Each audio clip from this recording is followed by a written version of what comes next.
Ashama harka fuunee akkam jirtu hordoftoota daandii barnootaa nagaan keenya lafa jirtanitti isin qaqqabu jechaa guyyaa irraa kan ammoo kutaa lammaffaa isa kanan isiniif qabadheen dhufeen jiru qubee dubbachiiftuu iitiinii jechoota ijaaruu kan jedhu isinii qabadheen dhufeen jira.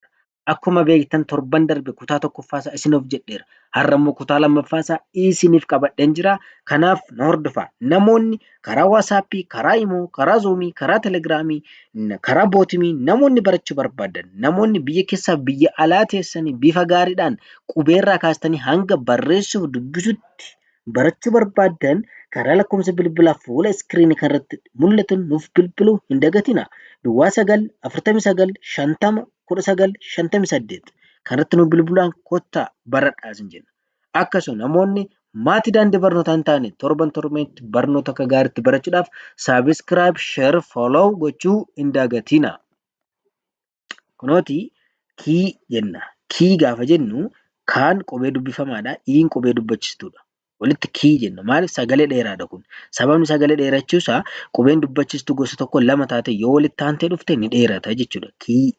Kanaaf kiiloo, kiiloo, kiisii, kiisii, kiisoo, kiisoo, kiisuu, kiisuu, liilmoo, liilmoo, liiqaa, liiqaa, liillii, liillii, liikkuu, liikkuu, miituu, miituu, miidhaa, miidhaa, miiloo, miiloo, miimmii, miimmii,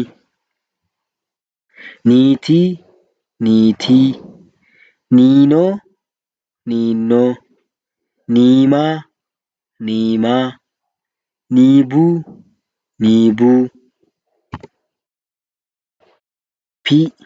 piiloo, piiloo, piisii, piisii, piinii, piinii, piiphaa, piiphaa, qiixxaa, qiixxaa, qiimii, qiimii, qiiqoo, qiiqoo, qiimuu, qiimuu,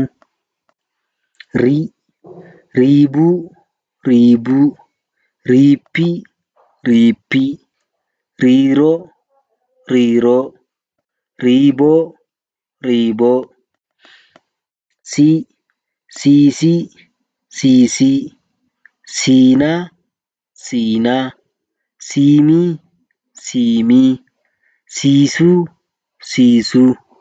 Egaa hordoftoota keenyaa hanga torban mata duree haaraatiin wal arginutti nagaan nuuf turaa.